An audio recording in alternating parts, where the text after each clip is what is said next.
If you like talking, Women. Ladies, men, topic, Conversations. and occasional uninformed politics, multiple talking women is for you. Hit it!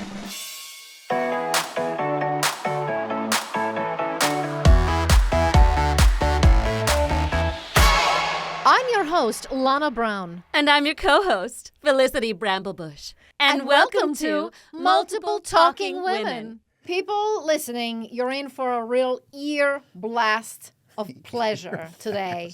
Because let me just tell you, sitting in front of me is the groundbreaking and emollient Leonard Robinson. Welcome. Thank you. Welcome, Leonard Robinson. Thank you very much. He is Forgive me if I look up emollient. Right? Oh, it just means It's, moisturized. Moisturized. Oh, okay. And that's important. Oh, It's great. important That's my to Lana. most important That's all thing. she talks She's about. I'm used to fan being of- called luminous, but never emollient. Oh, yeah, She's a same fan. deal. Emollient's a deeper form of luminous. Okay. Luminosity. Okay. Emollient means that your luminosity kind of goes all the way to your heart. Thank you. Oh. And from what I heard about you, you're a really great person. Oh. So, I can say that's true. Name So- names. You're an actor, Yes. and you also do martial arts. Yes.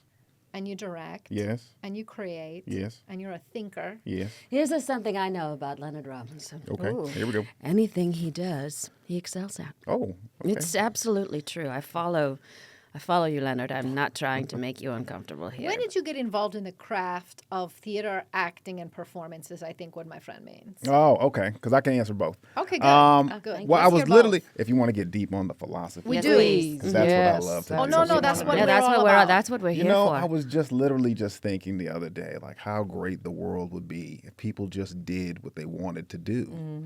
Like you'd still have doctors, you'd still have scientists, you'd still have carpenters, but you wouldn't have that person like at the DMV who just hates life and takes it out on you.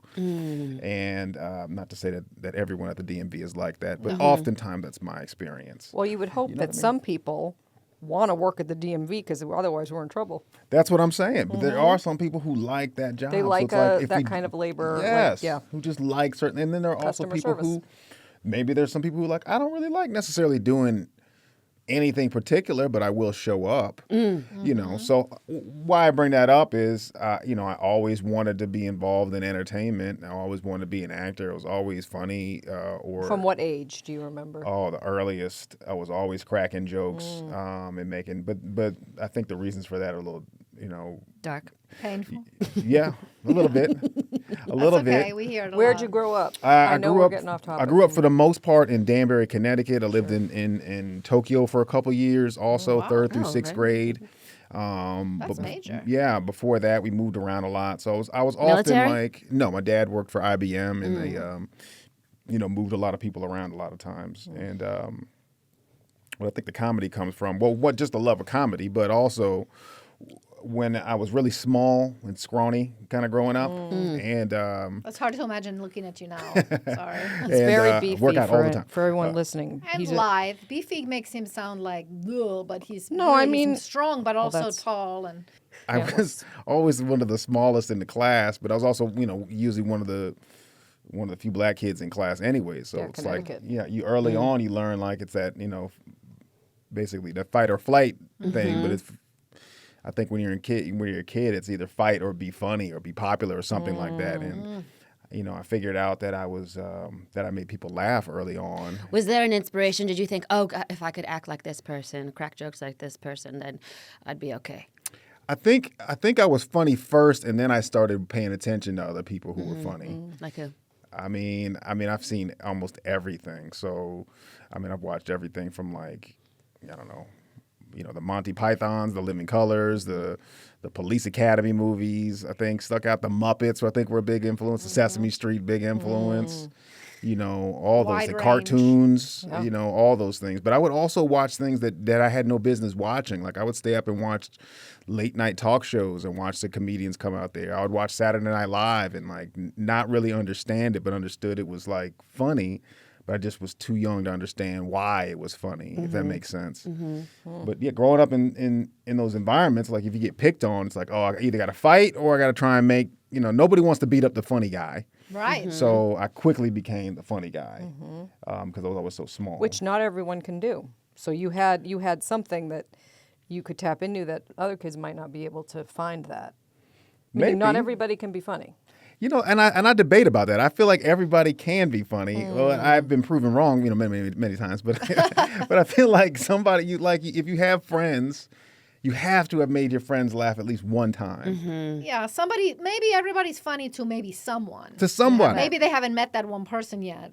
And you start with one. I do find it very funny when people fall down. Yeah, she's more like farts and falling. I really love Basic. a fart and okay, she said it was basic, but I find falling very, very, very, a very, good, very a good funny. ice slip. Ooh, that'll get me. But, I I want will to wet circle myself. back and transition to what you were getting philosophical, and I don't want to Yeah. cut him off with that. You Sure, talking yeah. about falling and But yet we farts. did. But a good ice slip that's comedy right there. Especially if they're trying to stand and they're really fighting it. Yeah. Please. Kind of You running can in just- place. You can kind of I hear could the watch music. that like, all whoop, whoop, whoop, whoop, day. whoop, whoop. Oh God, yes, with that soundtrack. God, that's funny. That's good stuff.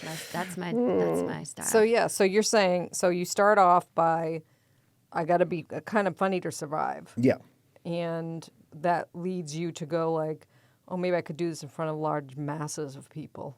No, Or how I mean does- it took a what long happens time to now? get there. I had a crazy debilitating fear of public speaking. Oh. Like when you're in school, they'd also have you stand up and read out loud. Like my eyes would start getting blurry. I'd start sweating and panic attacks. For years, couldn't do it. Okay, Couldn't I have do to it. just say, people don't realize overcoming that to what you are now, that's huge. That's huge. Huge. Were you nervous coming in here today? No. See, he's overcome it. How did you get over it? Practice and just forcing myself to do things. I mean, it started in just all kinds of other little areas, but I wanted to be I remember in the third grade, was it the third grade play? Or no, actually, I think it was like a first grade play, and I wanted to be something, and it was a Thanksgiving play, and then it was I ended up being one of the Indians, me and the other two Mexicans in Of class, and we had no lines. Oh, geez. And looking back on it, I'm like, wait a minute. That was Yeah, bad. that's a problem. Wait a minute. It's problematic. We brought out the turkey in the end. Oh, jeez. Up in Connecticut. In Danbury, Connecticut. That was my first experience with theater. But then in the Boy Scouts, we did skits. And the reason why I say skits is because that's what that was. Skits are what you do at camp and in the Scouts. I do sketch comedy now. It's something completely different. And I bet your family still calls them skits. sometimes they say things like, "Oh, whoa, what's that thing you do?" So I don't know what's going on with their mental block. Well, you but- can tell them now, turn Yeah. the TV on. Hello. That's right. Because That's right. you're busting out in But some yeah, but great you see- parts. That's a whole Lana, other story. I it's a only whole- got 30 minutes. that's That's a right. whole other story. Okay. You're jumping the gun, as you do. Can we please go in order here? Is there an order? Yeah, there's an Okay. order. All right. Because we're talking about, we're in your childhood. Yes. We're knee deep. We're thigh deep. And so, do you go to college? Yep. Do you perform at college? A little bit. I went to Howard University, but by the time I got to college, so a little bit before that, I had a friend in high school, and we loved In Living Color, and we would shoot sketches on a camcorder, try to learn how to shoot things for a little bit of time. And we didn't have any editing tools or anything. We just shot it all in the camera, stop, start, stop, start. If it wasn't right, then we rewind, do it all over again. And that was my interest in that. And I tried to get involved in plays and stuff in high school, but I was a competitive wrestler, and then it just didn't, the time didn't allow. So then we get to Howard, and my parents were like, well, we're not paying for you to study theater. Sure. I mean, your dad worked for IBM. Yeah. He was a giant nerd. Yes, exactly. He studied math, MBA, chess tournaments on the weekend, and my mom's thing is always about security and safety, what she thinks is security and safety. And so they were like, we're not going to send you out there to be an actor. So I studied business at Howard and then just took classes, whatever class, acting class or whatever I could take. And that was about it. Yeah. Like I didn't really do much No performing plays at at Howard. Howard. No, I mean, I took an acting class and a couple acting classes at Howard and did some scene work.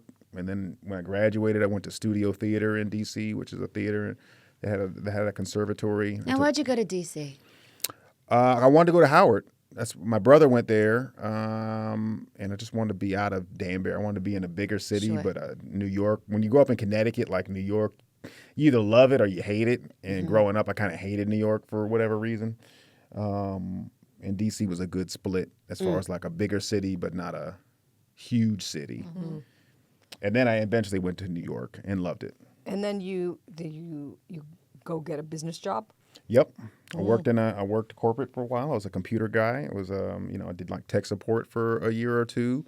And then I became a developer, a programmer, developing all this back end code on websites Your parents and must things. have been like, well, thank goodness. Oh yeah. It was like, wow, this is great. A good, reliable type of job. And it was like, the internet's popping, you can make a crap ton of money, coding.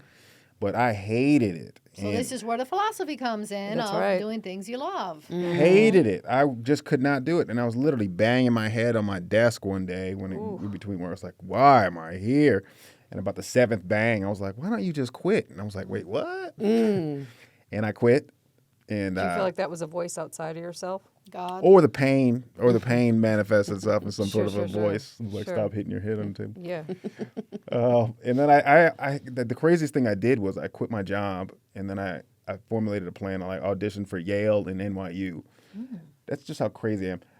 I had no experience. I had a made up resume, Oh, what kind of things were in your made-up resume? just scenes that I had done in classes. I didn't even do the whole play. Like if This they is had why I asked this me is why I any love other Leonard question, Robinson. if they'd asked me any other question about the play, I'd have been like, I don't know. I knew that scene well, didn't necessarily know the play very well. And I just made up a resume and went to Yale and auditioned, and then that was it. And then I went to then I didn't get in, obviously. And then I spent the year in New York, I was like, I'm gonna get in next year. I'm just gonna prep, and I just took more classes and tried to get actual work. Then auditioned again, NYU, Yale, and then Juilliard that time. And then, Really cool, though, I think. and then again, more rejections, and I would save the rejection letters. I was like, it's okay, it's all right. Do you still have them? I think they're in storage somewhere, but I kept them. I was like, okay, this is proof that I did it. Like I'm there. That's So right. it's gonna come back. And then I just kept, taking classes, and then in between all that, I would slowly actually get work. I would actually audition for things, and actually get some stuff and get some experience, and started replacing the fake things on the resume with real things. And then after a couple of years, I was like, well, I guess I'm already kind of doing this. Like, I'd love to go to grad school, but I'm kind of already in the game a little bit right now. Why don't I just keep pushing with this? What were your first few things that you worked The first thing I did when I moved to New York, I auditioned for this play in Backstage magazine from what was it called? The Periwinkle Theater Company, I think it was called. It was a touring. I love a theater company just named after a color. Yeah. It was a touring company. We did little plays to church groups and schools up and down the East Coast. I went to Arkansas, went down to North Carolina, went all over the place doing this little play about not using drugs. Oh, encouraging and kids to not do drugs. educational theater. Yes. And then when that tour was done, I got into another educational theater tour that was just in New York City, which was actually outside of the NYU's School of Gallatin. Is that a thing? This is called the Creative Arts Team, and we did plays, same thing, but just only in all the 5 boroughs. Were you trying to get on Blue's Clues? Let me tell you what. If was an audition for Blue's Clues, I would have auditioned for Blue's Clues. I almost auditioned for the Blue Man Group, and then I found out it was like, you can't get into there. And I was like, really? I was like, all right. I'm a big fan of Blue's Clues. Why It's couldn't the you get only into thing we it? have in Because- common. It was so hot, you just, it's the, I don't think you would have. That would have not have been good for your skin. What about either. the Stomp? Have you ever? Never auditioned for Stomp. I don't have the rhythm for Stomp. Okay, so circling back to a transition, Circle. then you become to a Los Angeles. Well, not that quickly, but I spent 3.5 years grinding it out in New York, taking a bunch of studio work and taking classes and trying to get to grad school, and it never happened. And then in between there, I went to this theater festival, Williamstown Theater Festival, and met Lewis Black, who's a comedian, and he was doing a stand-up workshop out there, and that's when I first started doing stand-up. And then I came back to the city, again, just grinding it out, trying to get ready to go to grad school, and now go back to Williamstown. So now my plan's working a little bit better. I'm in a good theater, regional thing. And I'm if I do one more year at Williamstown, and then I'll get into grad school, and then we'll just Well, you trickle got on. your equity card now. I would get my equity card. All these things would happen, and then I didn't go back to Williamstown that summer.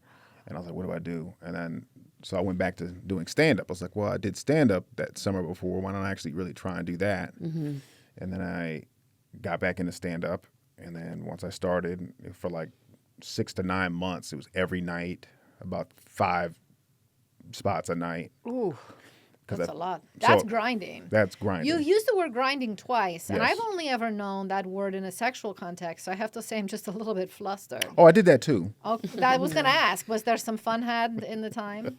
A little bit of fun. A Very, little bit. very little. Yeah. Very little. But he's very career orientated. So all I knew was I just got to put every hour I can into trying to make this happen, because when I was a programmer, I was working like 14, 16-hour days for somebody else. I was like, what if I did put that time into me? How would that work? And so that's all I was thinking about in New York, was every dollar, every free time was all circling back into. And were you, did you keep something as a side hustle as you were? I temped a little bit, Okay. but I almost didn't do any more programming after that. But the business degree helped me get better temp jobs. And so I'm out there on the streets handing out flyers for stand-up shows, like in the afternoon. I maybe temp in the morning, then I hit the streets, hand out flyers to come see these stand-up shows, and I do stand-up all night till about 1 in the morning. Then I go home and rest and wake up the next morning and Were do you it down again. around Washington Square Park? Around Right it? in Yeah. Times Square. Oh, right. Oh, Times Square. Good Lord. Right in the heart of it. And one winter, there's like a blizzard, and the club didn't close. And like the next time when the roads are cleared, then I'm out there handing out flyers, and I'm the only one out there. It's me and like 4 other guys handing out flyers. And I'm looking around. There's nobody but us. There's nobody on the streets. I'm in this crappy little sublet that I have to pay cash every week, and I don't have access to the kitchen or the heater. And so on the weekends, this guy would leave and turn the heat off to save money, and I'm in this little back room freezing with a toaster oven and a microwave and a refrigerator in the room, and that was it. And I was like, You toasting all night long, trying to stay warm. if I can get home, and I'm like, if I die, this guy's just gonna throw me in a dumpster and get somebody else in here. I was like, I gotta get out of here, and that's when I moved to LA. I was like, I will die this winter if I don't leave.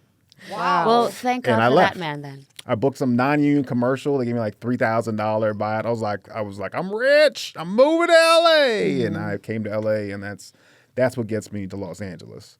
Wow.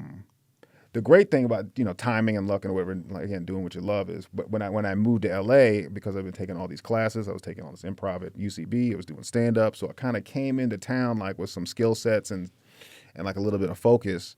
And about 6 months later, I booked a show on MTV called Wild and Out. So that was just like timing.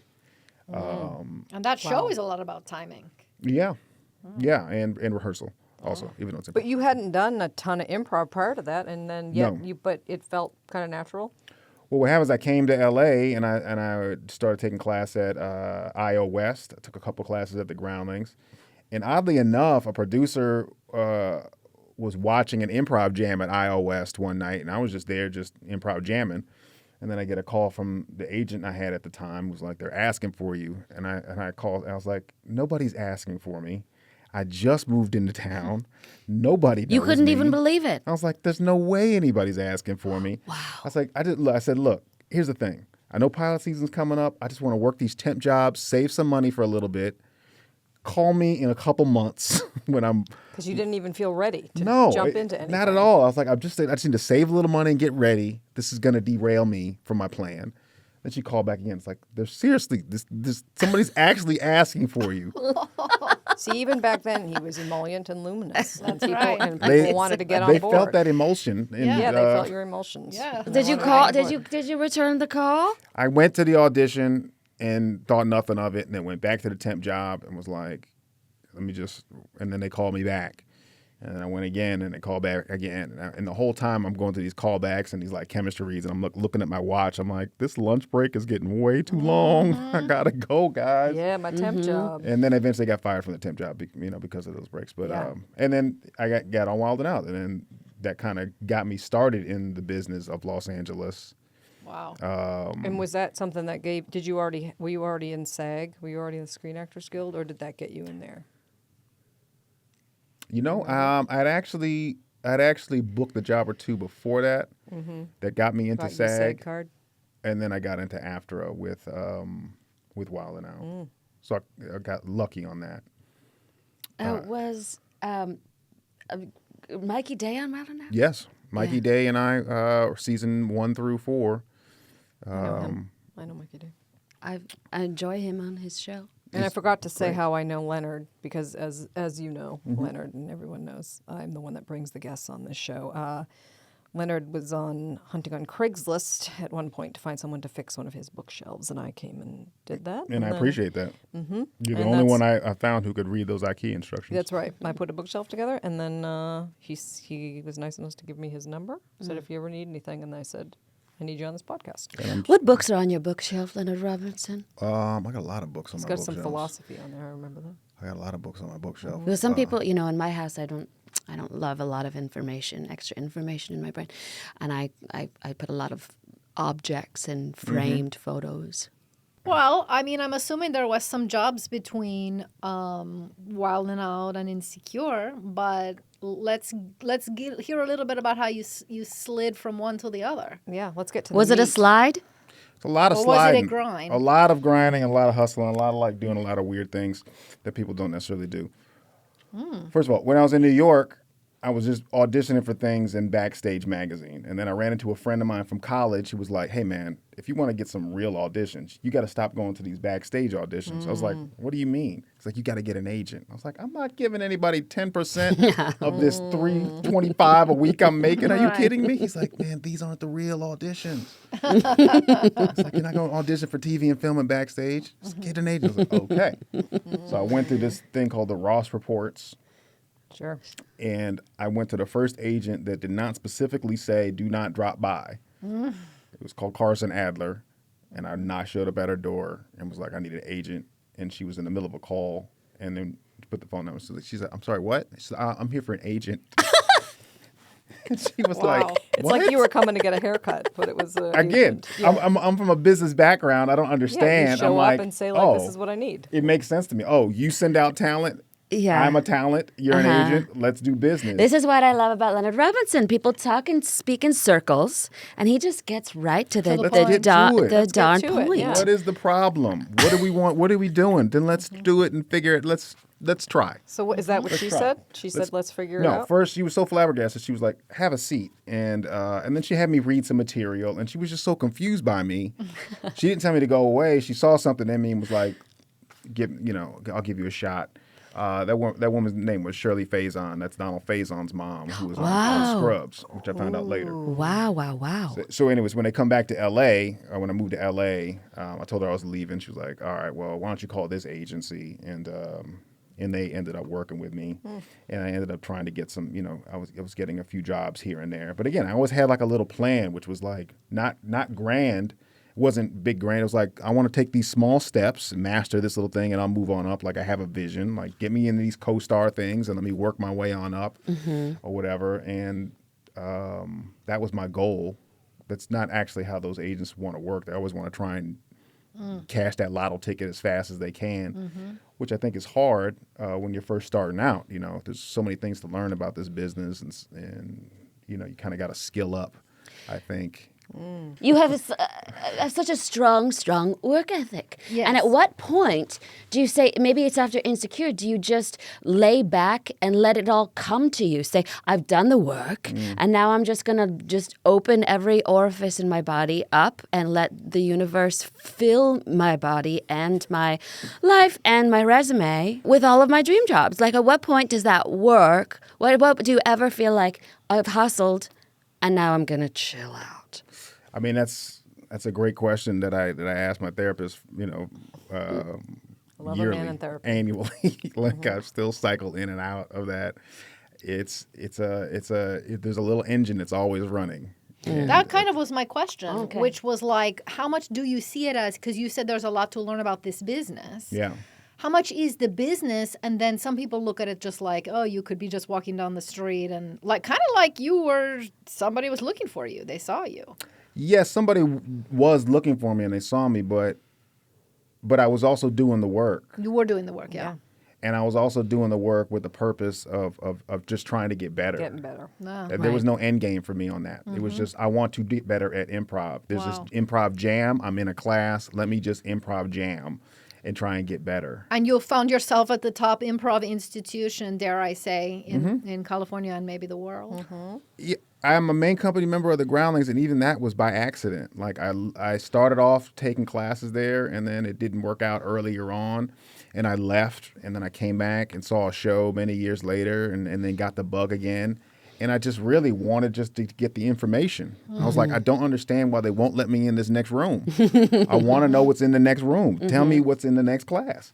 And then when I came back around the second time, after, I don't know, it was about a 7-year break, you You knew more. I knew more. I'd had More more comfortable, experience. maybe. I was more confident in myself. I was, a little less cocky and more.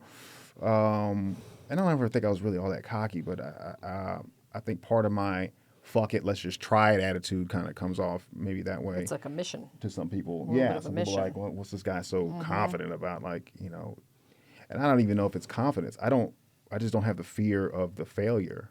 I have more fear and more anger about not being able to try. Wow, that's Ooh, huge. Now, when Insecure, that part comes about, because that's a great part. Thank I like you. that show. Thanks for watching. It's an incredible Did show. you see? Did you get the sides? I know they're called sides. Did you get them and say, "Ooh, I can nail this part," or did you say, "I gotta," because this is a business guy, Yeah. and you were a business guy. Well, Did it feel comfortable? if we picked up anything so far, there's a story behind this. Ooh. Right. So I knew of Issa Rae from her web series. Her web series was floating around. Diaries of Awkward Black Girl. And these things were floating around. And I was just like, oh, wow, this is really funny. Oh, wow, what is up with this girl? Like, who is she? And then I found out that she wrote a book. And then I found out she had a deal. And then that like took 2 years or something like that for her to develop. But I was tracking her the whole time. I was like, I want to get in on this. He had a plan. I got to get in on this. I don't know how, but I'd love to be part of this. That was just my instinct on it. Eventually, I was able to. You know who MacGyver is, right? What's it? Richard course. Dean. Yeah. Sure. What's his last name? No, wait. Not MacGyver. Richard Dean. No, not Richard. The original. Why am I blanking on his name? I'm blanking on his name too. But MacGyver's his own MacGyver character. is- Everybody sit at MacGyver. home Yeah, and we need- Google the original Google MacGyver. it and find I remember. out. I remember reading the story about him saying he went in for one last audition. He was like, "If I don't get this, I'm quitting." Oh. That was where I was at with Yeah. Insecure. Like I was making a hard pivot in my career. I was like, I'll take these auditions as they come, but I think I've done this enough. Some people know me. I get a lot of commercial work. I'm all right. I'm having a problem breaking where I'm Right. at right now. Richard Dean Anderson. Thank you, you. Richard Dean Anderson. And but I was working on my writing, which was also why I was really hungry and really passionate about the Groundlings at the time, because I heard those upper level classes on the writing were really great, and I was like, I gotta get better there. Went to UCLA Extension, did their television writing program. Wow. I was writing, and I was like sending out spec scripts. I was trying to get staffed. Then this Insecure audition came around, and I was like, this will be the last one I go to. Wow. Yeah, because you had you wanted to work with Issa Rae, so you were like, I wanted to work I have with her. to do this. I and gotta was at like, least try. Exactly. I got to try. If this is the sign, if not, that's fine. I'm going to write, and I'll do commercials. And if somebody calls me to act, then maybe I'll do it. But I'm going to get in the writing room. And I had one staffing meeting that I didn't get the job for the Carmichael show, but that was a start. Again, like the You got a meeting. like the rejection letters. It's fine. At least you know who I am. Audition for the pilot. For Lawrence, the role went to Jay Ellis. Then I auditioned for the best friend, Chad. I didn't get that. Then I auditioned for But they clearly loved you because Right, they're bringing you back. another. I auditioned for every season, season 1 and 2, and then another character, and then another character. Then by the time season 3 came around, it was just an offer for a character that hadn't filled out. They were like, he's a lawyer. His name's Torian. Do you want it? There was no guarantee on episodes. There was really no character description. There was no script at that time. But to be Kind of at a major place, though. When they just offer you a nice role to on a get hit out. show, my God. Well, I mean, yes, that does feel great, but at the same, again, the way I'm describing It's it, all perspective, though, because you went in a bunch of times for Right. a lot of big parts. yes, I went in for the life-changing money, the life-changing role, contract kind of things, and then in the end, the offer was, we don't even know what this is. Do you want it? And I said yes. When you come in, listen, I'm a writer, I'm a stand-up, I'm an improviser, I'm an actor, whatever it is, I'm going to make it Businessman, great. I'm grinding. That's one way to look at it. I don't think they care, but I don't think people care. But about you that. knew this. I knew that about me, yes. And it was said it was a lawyer, and then I said I'll just go with it. And then I lucked out in that I think maybe it was a little bit both. That they were writing this character, and then maybe some of it was a little tailored towards me. But yes, when I finally got the script, I was like, oh, I know this. Mm-hmm. This is easy. Mm-hmm. This is like It's easy and it's Isa, yeah, right? fits like a glove. You know what I mean? It fit. You got to quit. I don't like your jokes. I don't like your jokes. Did it fit? Did not. I don't know. if it We'll fit. never I really can't know. remember. Okay, and then pretty much you're working a lot. You're working left and right now. Yeah, I mean, he did a really fun character recently that I saw you post about because I followed Oh, him. Black Lady Black Sketch Lady Show? Sketch Yes, that was Great fun. show, funny show. Is this a character based on something that you've done at the Groundlings Theater? Yeah, actually. And the funny thing about that is I actually brought my own wig and I brought my whole kit, and they just picked what they wanted. Can we hear that, man? Just a little. Yes. Can you tell us a couple things? I think one line I said when I was on the show was, I just want y'all ladies to know, I eat it hot, I eat it cold. Oh, What are you talking about eating exactly? That's gonna that's a guess- weird one. Like, and why would he eat it cold? and why would it be cold? And why would it be hot also? Because Hot would be maybe Two extremes. if you're in the feverish. winter. I love this character because I don't know. I think he's very optimistic, even though he gets shot down. He's a little dirty. Right. And he's Totally and oblivious to how optimistic. bad he Yeah. is. Yeah. Which is a great thing I learned, at the ground, like creating real specific, characters that are like unbelievable yet still believable Yeah. And joyous. and joyous, and be able to just do it. Like, I mean, I sent Robin like 4 different photos. They had a script. They were like, "What do you think about this?" And I said, "I love it." And I sent her 4 pictures of some characters. I was like, "Which one of these guys do you think?" I'm thinking it's this one, and she was like, "Yes." Yes. Oh, gosh. Before we go, we need to hear what advice would you give? We kind of heard a little at the beginning about doing what you want to do. Yes. But if to either an actor or just a person struggling, what would your advice to them be? Just in life. Just in life, my Yeah. general philosophy is, well, I'm stealing it from Oprah. Oprah was like, pursue your joy, pursue your passion. I watched that episode, and it really, I think that's meaningful because that's what you've done. It sounds. what I've done. It I sounds honestly- easy, but it's not for it's some not people. easy. I saw that Oprah episode when she was talking about pursuing your passion, and it really stuck with me. And I was like, I got to figure out what that is and what does that mean. And everybody, we get, especially now, things are expensive and people are underpaid and all this other stuff. But, if you close your eyes and think about what it is that you want to really be doing, how do you want your day to run? Like, oftentimes those things don't require any money. They just require you to put the time in to do it and to feel satisfied and feel, joyful about the work that you're doing. This guy's real quality. He has it all. Yeah. Quality. That would be my thing. Pursue your passion. Yeah. Thank you. We're going to close that out, but I want you to still record because can you just say, please listen to the multiple Talking Women podcast in your character guide. So anything you want to say? Hey, if y'all look, I don't know what y'all doing right now. I don't know where you are right now or what's going on, but let me tell you what. If you want yourself a good time, let me tell you what. If you want yourself a good time, if something that feels nice in your ear, as good as it might feel on your lap. I said it. Listen to the Multiple Women Talking podcast. I'm Cordarius. Bye. Multiple Talking Women is hosted by Lauren Burns, Ariane Price, and Lisa Shurga, and produced by Carafano and Amelia Misco at Stampede Ventures for the Stampede Podcast Network. Okay, I'm done now.